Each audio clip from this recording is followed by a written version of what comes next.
morning students, welcome back all of you to my channel MVIC Maths and Physics. Today in this lecture I will teach you numerical solutions of lesson number 5 and your first question is question number 20. 19 तक आप solve कर चुके हैं लगभग।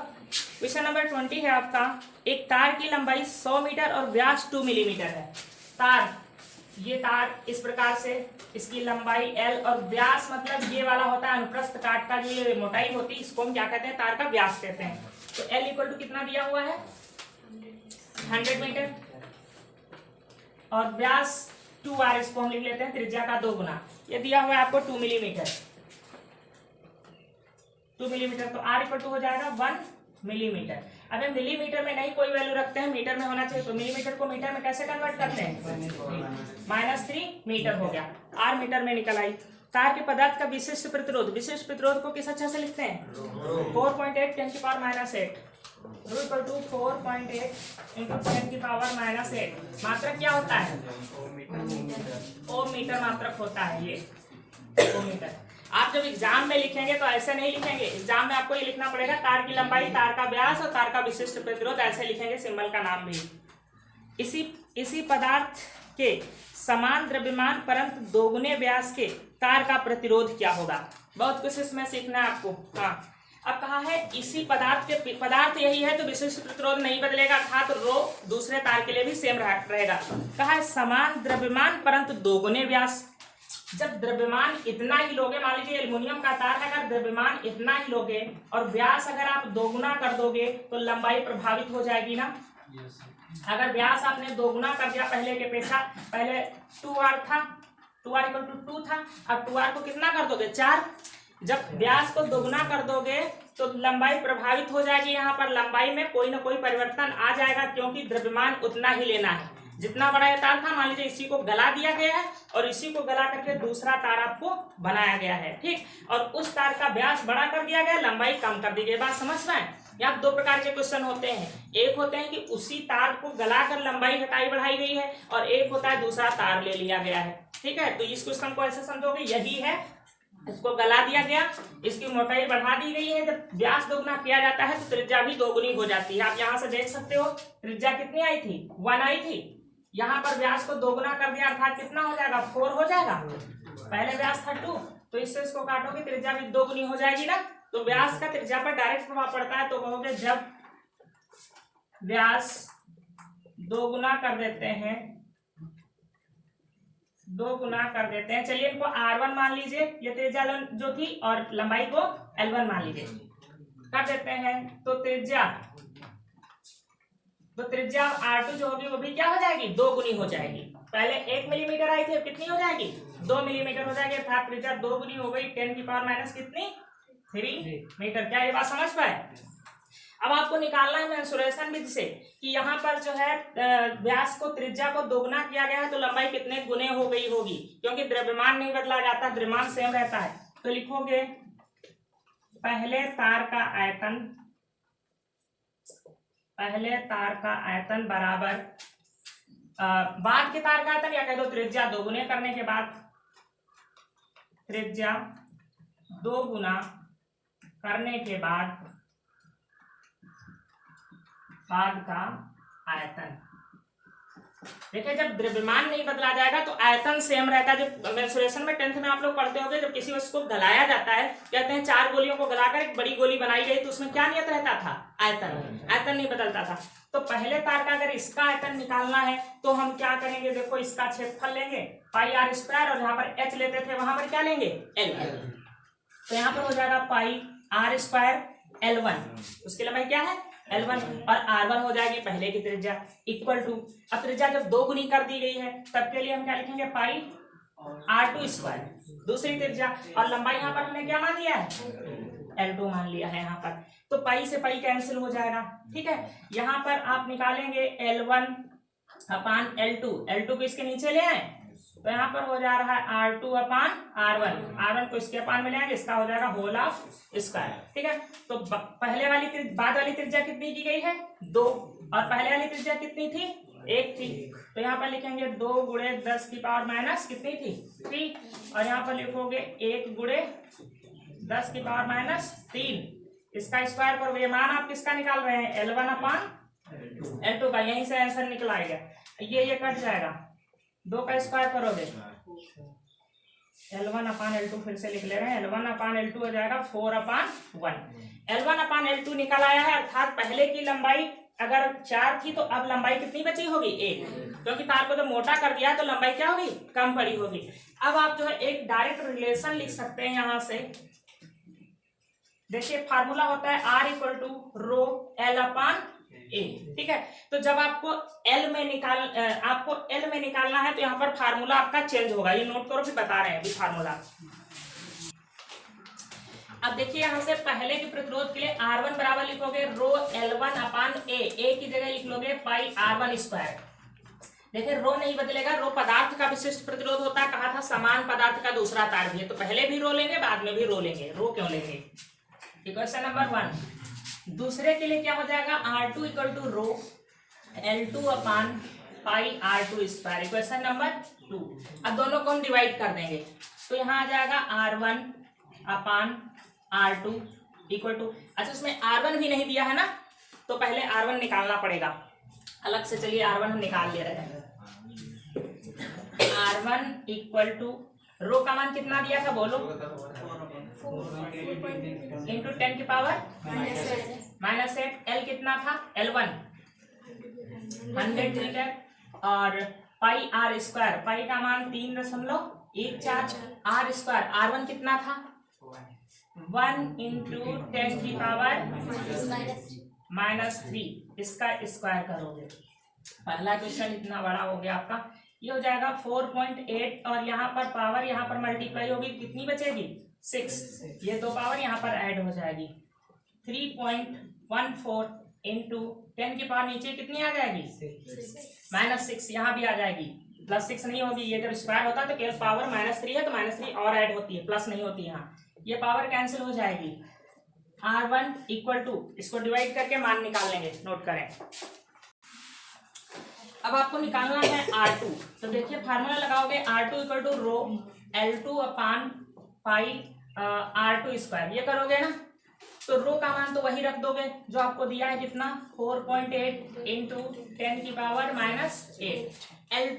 L2 आपकी यहाँ से निकल आएगी, देखो अगर क्रॉस मल्टीप्लाई करो यहाँ से तो 4L2 इक्वल टू L1 आ रहा था, आपका 4L2 इक्वल टू L1, अर्थात L2 इक्वल टू L1/4, और L1 कितना था 100/4, तो L2 इक्वल टू आ जाएगा 25। समझना है क्या, हमने ये फार्मूला इसीलिए क्यों निकाला था कि L1 दी है और L2 हम निकाल सके, ठीक। तो यहाँ से L2 आपका कितना रखोगे 25 अपान 3.14, और R2 आपको वहां से निकल आया था 2 इंटू R2 दोगुनी थी ना R1 की, तो निकल आया था 2 इंटू 10 की पावर -3, इसका स्क्वायर होगा। यहाँ से आपका R2 निकलेगा और R2 भी निकालना था, ये हो जाएगा 4.8 अपान 3.14 इंटू 10 की पावर, मल्टीप्लाई इसको कर लेते, चलिए बाद में करेंगे, ये हो जाएगा 10 की पावर -8 25 अपान, ये हो जाएगा यहाँ पर 4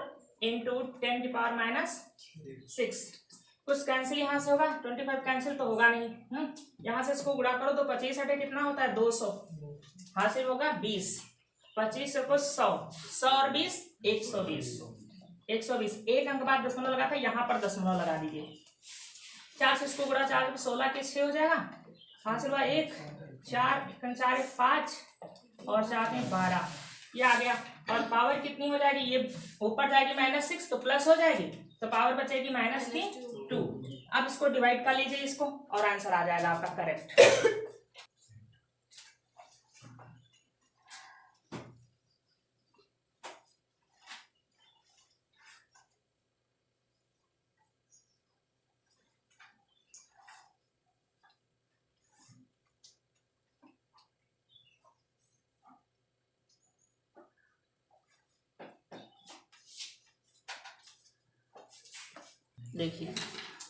देखिए जब इस प्रकार के कोई क्वेश्चन आते हैं कि कोई तार है, उसकी लंबाई है L1 और यहाँ पर उसकी त्रिज्या है R1, अब क्या किया गया, जैसे कहा जाए इसी तार को खींच दिया गया, इसी तार को पकड़ के खींच दिया गया तो तार पतला हो जाएगा, त्रिज्या क्या हो जाएगी कम हो जाएगी, और लंबाई इसकी कुछ बढ़ जाएगी। चाहे कहा जाए इसको पकड़ के खींच दिया गया या कहा जाए इसका व्यास दोगुना कर दिया। अभी इसी तरह का व्यास दोगुना कर दोगे तो लंबाई क्या हो जाएगी, कम हो जाएगी, क्योंकि उसी को मोड़ तोड़ के बनाया गया है, कोई अलग से पदार्थ नहीं यूज किया गया। अगर कहीं इसको खींच दिया है, अभी लिखा होगा कहीं कि तार को खींच दिया गया, तो खींच दिया गया तो लंबाई बढ़ जाएगी, तो त्रिज्या क्या हो जाएगी, अपने आप घट जाएगी। तो लंबाई तो बढ़ जाएगी लेकिन त्रिज्या कितनी घट जाएगी उस पर भी प्रभाव पड़ेगा ना। तो कैसे हम निकालेंगे कि आयतन दोनों का सेम रहता है। तो इसका आयतन निकालेंगे तो कहेंगे पाई r1 स्क्वायर L1 और यहाँ पर कहेंगे पाई r2 स्क्वायर L2। तो पाई पाई कैंसिल हो जाता है, यहाँ से रिलेशन आता है L1 upon L2 equal to R2 square upon R1 square. अब यहाँ से हम एक रिजल्ट निकाल लेते हैं कि अगर यहाँ पर रेजिस्टेंस R1 इक्वल टू था, पदार्थ वही है, अगर ये एल्युमिनियम था तो ये भी एल्युमिनियम है, सो रो इज कांस्टेंट। तो यहाँ पर क्या हो जाएगा L1 अपान पाई R1 स्क्वायर और यहाँ का प्रतिरोध R2 इक्वल टू क्या हो जाएगा रो L2 upon pi R2 square, ये हो जाएगा। अब अगर इन दोनों को हम डिवाइड करते हैं R1 अपान R2 इक्वल टू, तो रो L1 अपान पाई R1 square rho L2 upon pi R2 square, रो से रो कैंसिल होगा, पाई से पाई कैंसिल होगा, सो R1 अपान R2 इक्वल टू यहाँ पर होगा क्या, देखो L1 अपान R1 स्क्वायर, ये R2 ऊपर जाकर यहाँ मल्टीप्लाई होगा R2 square upon L2, so R1 अपान R2 इक्वल टू हो जाएगा L1 upon L2, L1 upon L2 और ये इसके नीचे कर लीजिए R2 अपान R1, इसका होल हाफ स्क्वायर। अब देखिए यहाँ से हम कई रिजल्ट निकालेंगे। एक तो अगर आपके त्रिज्या और लंबाई सभी में परिवर्तन दिए हुए हों तो ये फार्मूला यूज कर सकते हो R1 और R2 में रेशियो निकालने के लिए, या R1 आपको ज्ञात हो तो R2 निकालने के लिए। अभी अभी जो हमने क्वेश्चन किया है उसमें अगर R1 का मान हम यहाँ पर रख दें, देखिए R1 का मान यहाँ रख दें और हम जो है यहाँ पर R2 का मान रख दें, L1 का मान रख दें, यहाँ L2 का मान रख दें, R1 R2 का मान रख दें, तो यहाँ से डायरेक्ट निकाल सकते हैं। लेकिन हम ये चाहते हैं कि आपको उसमें केवल दी थी त्रिज्या दोगुनी की गई, क्यों त्रिज्या दोगुनी की गई तो हमको लंबाई निकालना ही ना पड़े, डायरेक्ट हम त्रिज्या को 1 रख दें और बाद में R2 को क्या रख दें 2 रख दें और आंसर आ जाए।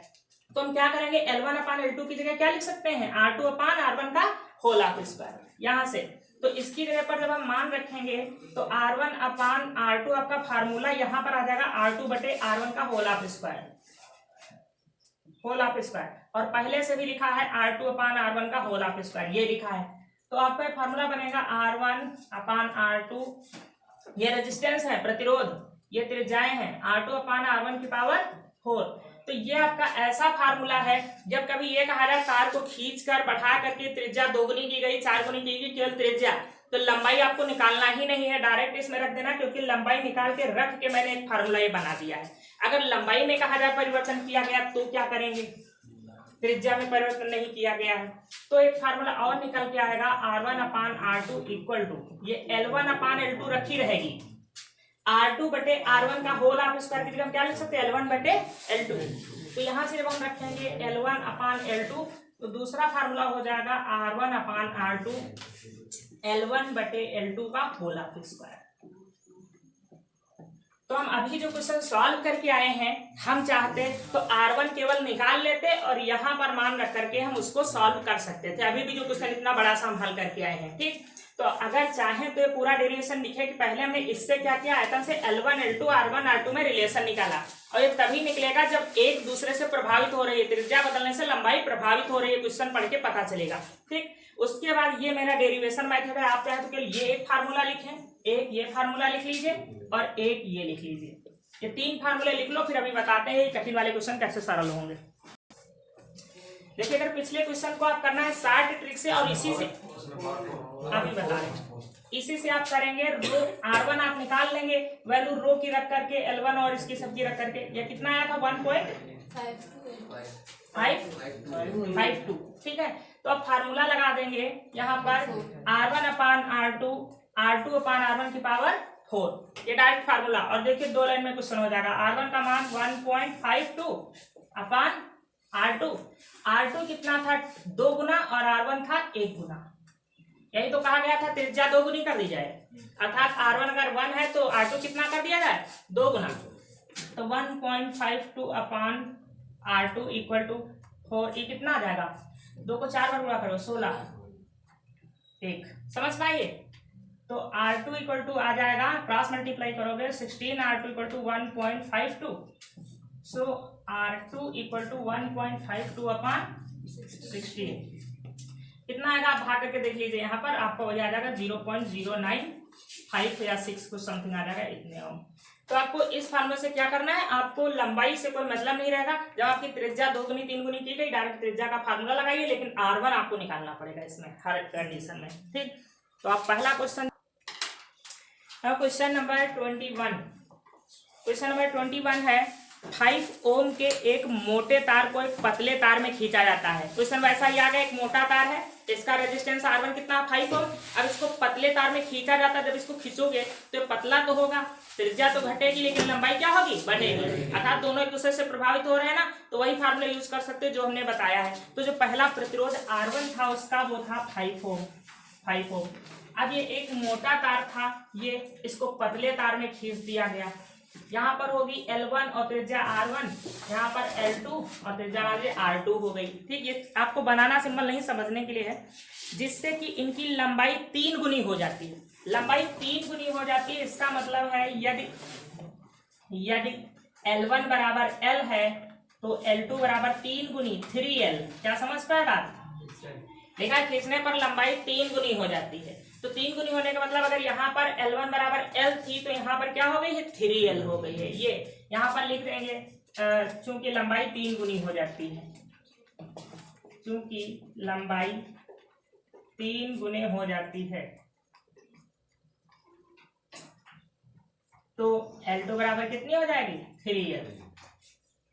L2 इक्वल टू हो जाएगी 3L। तो पूछा होगा फिर अब प्रतिरोध कितना हो जाएगा, इसका नए तार का इसका प्रतिरोध कितना हो जाएगा।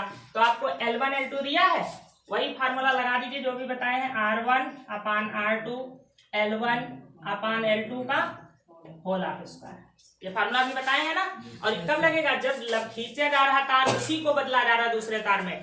तो R1 का मान कितना है 5, R2 का मान निकालना है, L1 कितना है L, L2 कितना है 3L, L से L कटा, यहाँ पर 1 बचाना, 5/R2 equal to 1/9, cross multiply करेंगे R2 इक्वल टू आ जाएगा 45 ओम। बस हो गया स्टार्ट में, अन्यथा बहुत बड़ा काम करना पड़ेगा। इंपॉर्टेंट एग्जाम के लिए क्वेश्चन नंबर 23, 22 है बहुत ही इजी, 22 नंबर बहुत ही इंपॉर्टेंट है एग्जाम के लिए। सन लिखा नहीं लिखा, लिखा है 2014 में पूछा गया है। देखिए समझिए, एक R ओम प्रतिरोध के तार को खींचकर 3 गुनी लंबाई की जाती है। देखिए एक ये तार है, इसका प्रतिरोध है R, तो पहले वाले प्रतिरोध को R1 को हमने क्या मान लिया, R ओम। इसको खींचकर इसकी लंबाई 3 गुनी कर दी गई। L1 अगर L थी तो L2 कर दी गई 3L। ये इसको खींचकर 3 गुनी लंबाई की जाती है। तो यहाँ पर लिख लीजिए, यदि L1 इक्वल टू L तो L2 इक्वल टू 3L। आगे ब्रैकेट में लिख देना, क्योंकि खींचकर तार की लंबाई 3 गुनी की जाती है, क्योंकि खींचकर तार की लंबाई 3 गुना की जाती है, 3 गुना की जाती है, इसलिए L2 बराबर कितना हो जाएगा 3L हो जाएगा। इस खींचे हुए तार को, ये वाला, इस खींचे हुए तार को 3 बराबर लंबाई के तारों में काटकर उन्हें समांतर क्रम में जोड़ दिया जाता है। इस संयोजन का कुल प्रतिरोध ज्ञात कीजिए। तो देखिए पहले इस खींचे हुए तार का प्रतिरोध निकालिए कि इसका प्रतिरोध कितना होगा। इसका प्रतिरोध कितना था R ओम, तो इसका देखिए फिर दूसरे तार का प्रतिरोध कितना हो जाएगा। माना खींचे हुए तार का प्रतिरोध,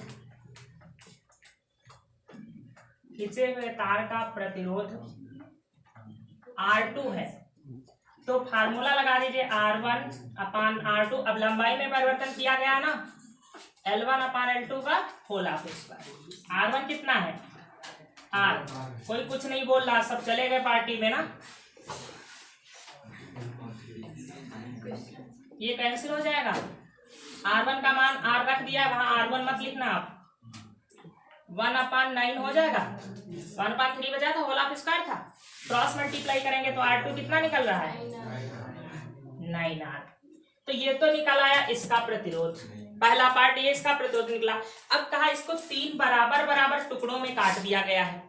तो जब तार बराबर लंबाई का था, इसका प्रतिरोध अगर 9R था, तो 3 बराबर बराबर टुकड़ों में काटोगे तो प्रत्येक का प्रतिरोध कितना कितना हो जाएगा, 3R हो जाएगा ना।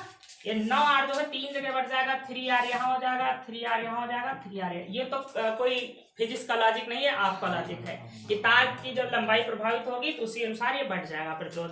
तो आप कहोगे जब तार को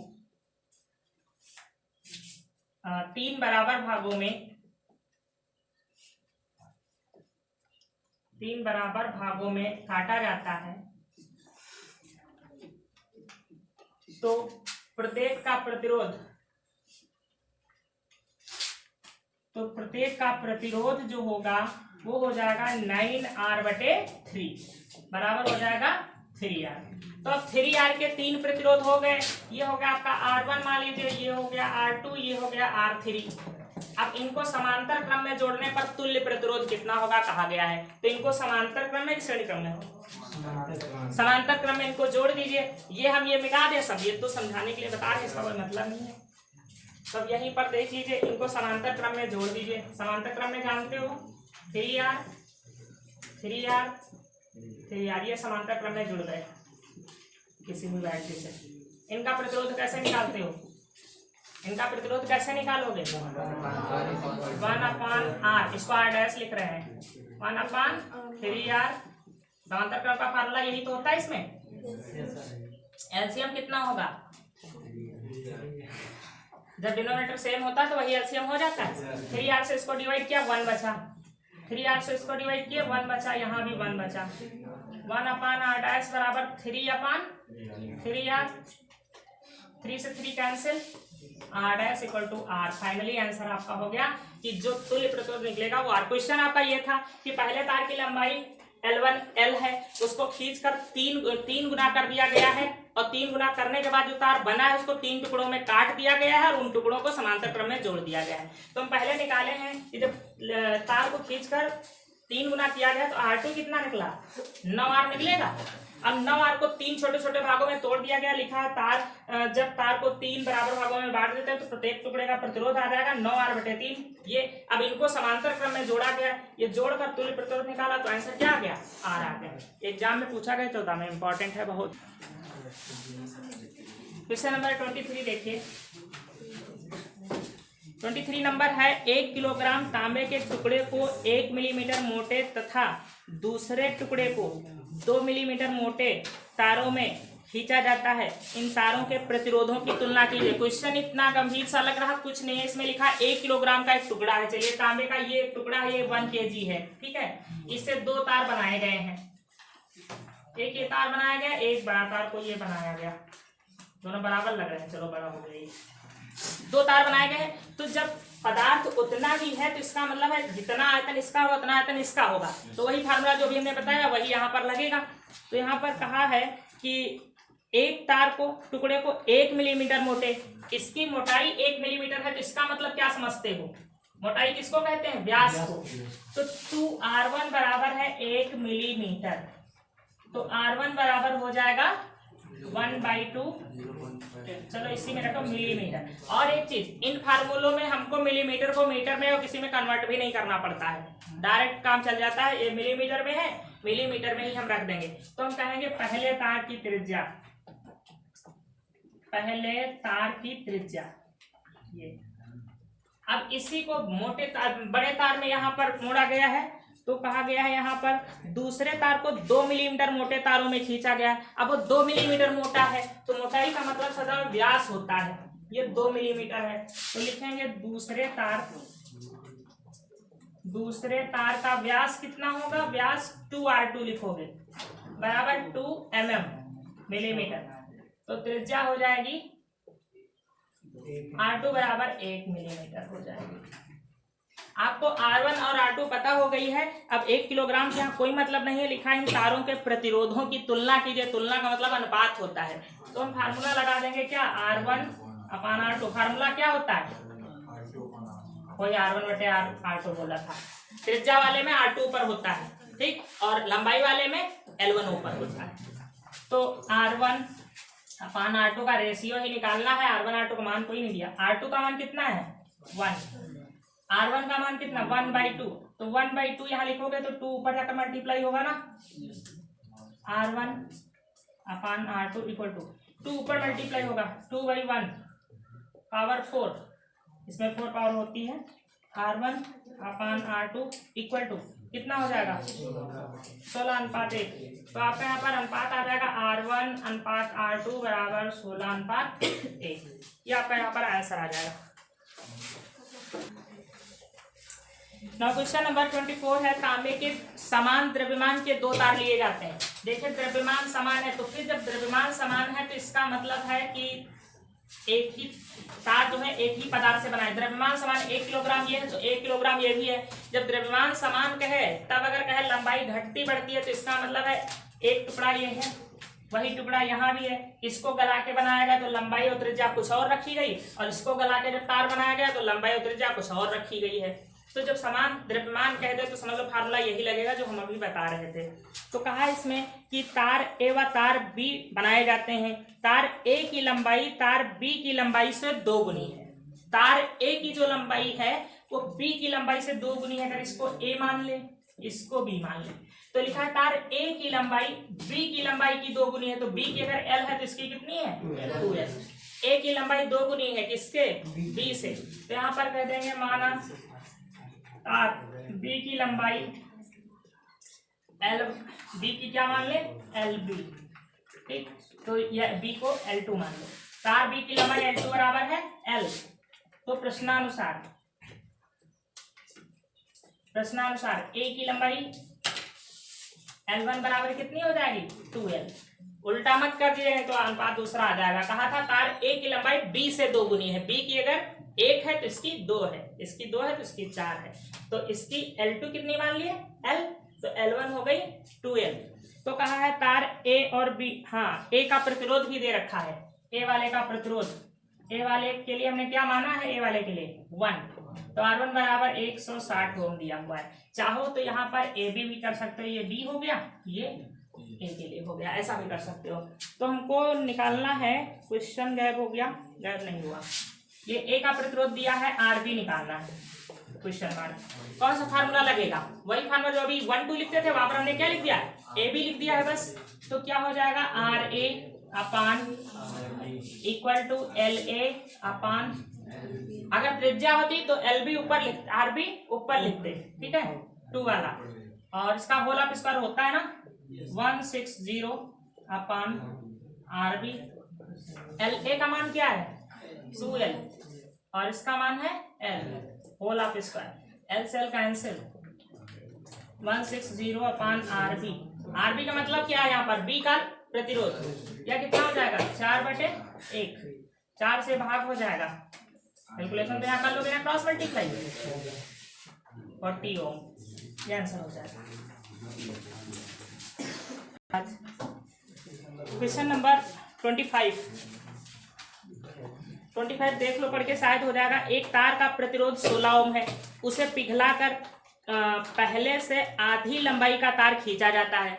मतलब आपको ये समझ में आ जाए कि उसी तार से दूसरा तार चेंज किया गया, बनाया गया है, या एक ही पदार्थ से एक ही टुकड़े से बनाए गए, तभी ये फार्मूले हमारे वाले यूज होंगे। अगर 2 अलग अलग भिन्न भिन्न तार दिए हों, एक से दूसरे का कोई रिलेशन नहीं है, उसकी त्रिज्या और लंबाई अलग है, उसकी अलग है, तो ये फार्मूले नहीं यूज होंगे। अब इसमें फिर है पिघलाकर यूज किया गया था, तो उसी तार को खींचा घटाया बढ़ाया गया है। तो पहला प्रतिरोध आपका R1 कितना दे रखा है 16 ओम, और क्वेश्चन यहाँ पर है आपको कि उसे पिघलाकर पहले से आधी लंबाई का तार खींचा गया है। पहले से आधी लंबाई अर्थात पहले अगर L1 बराबर अगर था L, तो L2 इसका आधा लंबाई कर दी गई है, अर्थात L2 कितनी हो गई है L/2, पहले की आधी लंबाई। समझ पा रहे हैं, यदि पहले तार की लंबाई L1 इक्वल टू L, तो प्रश्नानुसार L2 बराबर कितनी है L/2 लिखा है। पहले की अपेक्षा आधी लंबाई का तार खींचा गया, अर्थात दूसरे तार की लंबाई पहले की आधी है। नए तार का प्रतिरोध ज्ञात कीजिए R2 equal to question mark. अब देखिए यहाँ पर आपको सेंटीमीटर डेसीमीटर कुछ लिखा ही नहीं है, तो कन्वर्ट किस में करोगे, कुछ नहीं करना है, बस फार्मूला लगाना है। यही R1 अपान R2 क्या होता है L1 upon whole of. R1 है 16 ohm, R2 you have to find L1 is 1, L2 L/2। ये जो अपान में 2 है ये कहाँ जाएगा, ऊपर को कहाँ जाएगा, L से L कैंसिल हो जाएगा, 16/R2 ये स्क्वायर करोगे 4/1, क्रॉस मल्टीप्लाई करोगे 4R2 equal to 16, so R2 equal to 4 ohm. बस ये आंसर हो गया। Now question number 26। Question number 26 बच्चों है कि यदि कोई ये तार है, चालक है, इसकी लंबाई में अगर 20% परिवर्तन किया जाए या 25% वृद्धि की जाए, इसमें लिखा है किसी तार की लंबाई में अगर 25% की वृद्धि कर दी जाए तो प्रतिरोध में कितने प्रतिशत परिवर्तन हो जाएगा। तो इसको अगर बच्चों आप सोल्यूशन करेंगे काफी लंबा होगा। मैं आपको एक फार्मूला बता रहा हूँ, शार्ट ये होता है, यदि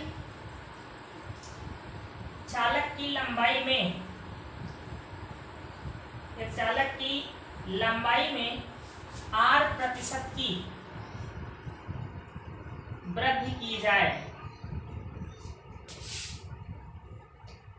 R% की वृद्धि की जाए तो उसके प्रतिरोध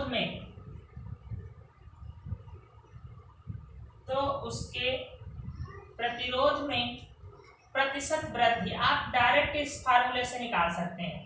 प्रतिशत वृद्धि जो आएगी ये आपका फार्मूला होता है R+100/100 होल ऑफ स्क्वायर -1 और यहाँ पर फिर से 100।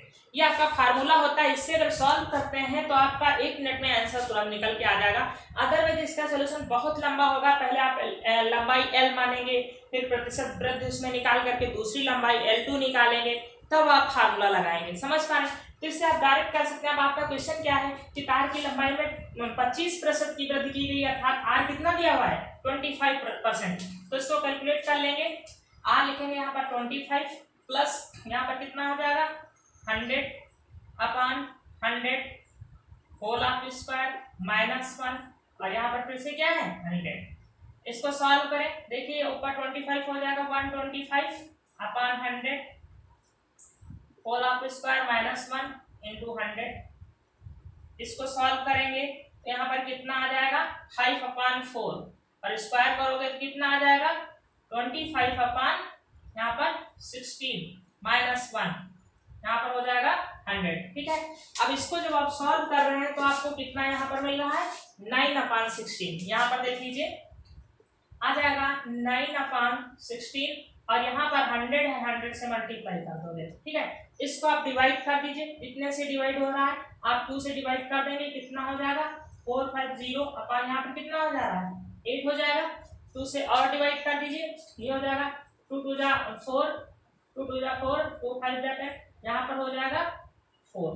अब डिवाइड करें तो देखिए कितना आ रहा है 4 5 से 20 हो जाएगा। यहाँ पर कितना बचा 2 25 हो गया, 4 से 24 1 बचा, 4 दूनी 8, 4 5 से 20। ये आपका इतने प्रतिशत प्रतिरोध में वृद्धि, इतने प्रतिशत प्रतिरोध में वृद्धि हो जाएगी। समझ पा रहे हैं? ये बहुत ही शार्ट तरीका है आपका कि अगर लंबाई में 8% की वृद्धि होती है तो प्रतिरोध में कितने प्रतिशत की वृद्धि होगी। आप ये फॉर्मूला यूज करके 60 में इसका आंसर निकाल सकते हैं। अदरवाइज ये सोल्यूशन बहुत ही लंबा आपका होना है। ओके, बस इस लेक्चर में इतना ही।